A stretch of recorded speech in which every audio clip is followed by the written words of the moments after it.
Your angelic presence is interrupting these demons. Let me explain. And I need to write.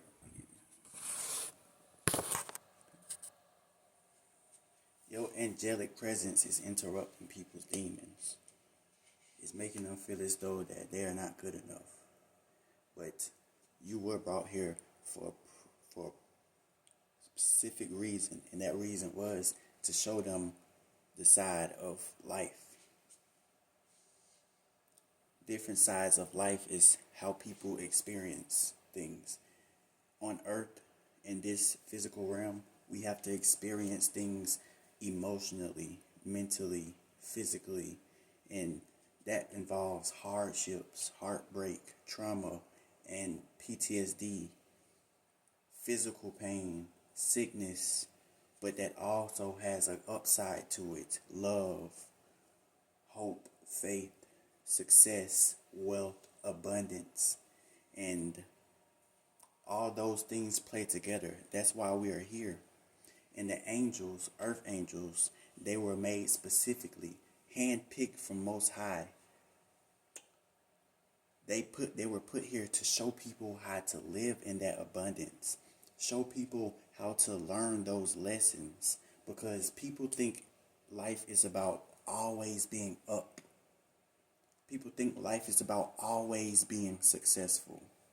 People think life is about always having motion or always having these things. But people who have that life, they're not focused on the downs enough to where if they get down once, then they'll fall, they'll shelter, and they'll give up, because you can see the unbalance. Say somebody's life has been too good for too long.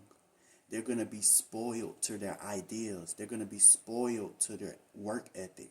They're going to be spoiled to their success. So when they fail, or when they have to do something alone by themselves, they won't be able to, or they won't have the endurance to keep going, or they will need outside validation, because they're not working towards things from a point of view of, I know what it's like to not have this, or I know what it's like to not have this work ethic, or I know what it's like to fail.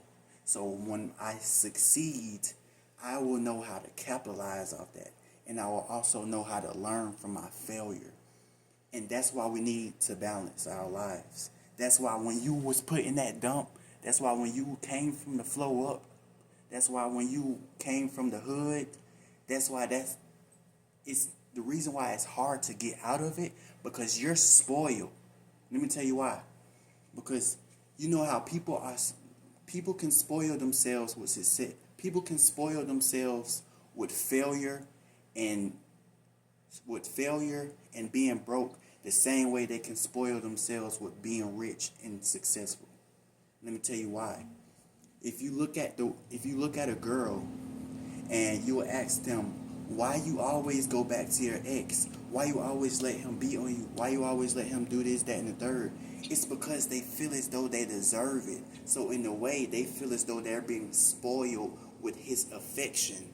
And they feel like if they go to someone else, they'll have to put the accountability in themselves to do that. So that's what life is about. That's what the life is more of, balancing things. So to be successful, you have to be a failure. To be in a rich mansion and also and absolutely bask in the presence and not squander the essence of having a rich lifestyle, you have to have been broke before. You had to been in the worst living conditions ever. Because if you haven't grown out of something, you will never be able to grow into something. You will just be drifting. That's why I say there's a lot of people who are lost. It's because they don't know the fact that they came from something means they can go somewhere. People think that, oh, this is it. This is the only amount of success I'm going to get. This is the only amount of happiness I'm going to get. There is no upgrading. But the problem with that is you're trying to skip a level. Stop trying to skip levels. You start with level 1, level 2, level 3, and level 4. And and stop having that mentality, oh, he has it best. He had it better than me. He's in a rich family. That boy is suffering. That boy that's in that rich family, he's suffering.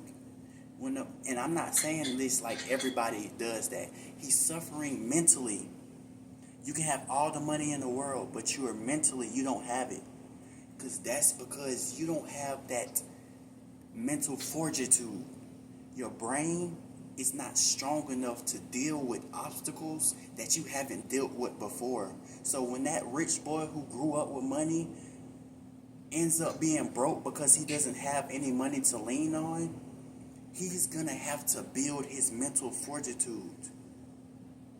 I get it. Some people just have it that way. Some people just have it that way and they don't have to work for it. That's because God only gives his toughest challenges to his strongest soldiers.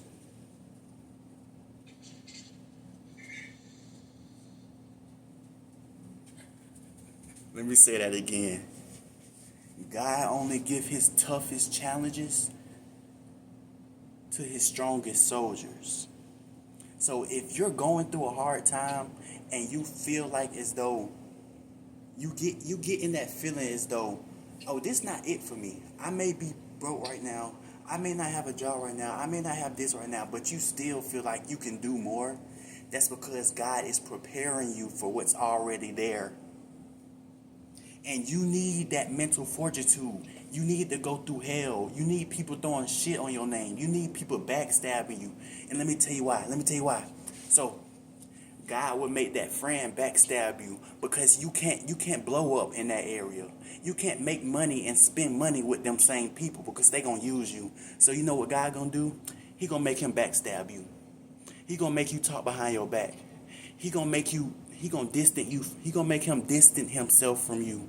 So that when you get rich, you won't waste money on that person. That's why he gonna take them out your life. And with your situation, your current situation, look where you at. You gotta save money daily. You gotta rations. You can't spend too much. God is preparing you. So when you make all that money, you won't blow it. Because you know how to spend it now. You had less money and I still lived off of it. I got $5, I'm still living off of it. So when I got $1 million, what makes you think I'm gonna lose it? That's why he put us through these struggles. So we can learn how to use that to build our mental fortitude, to build them walls around our heart. He putting us around the wrong people so we can know who are the right.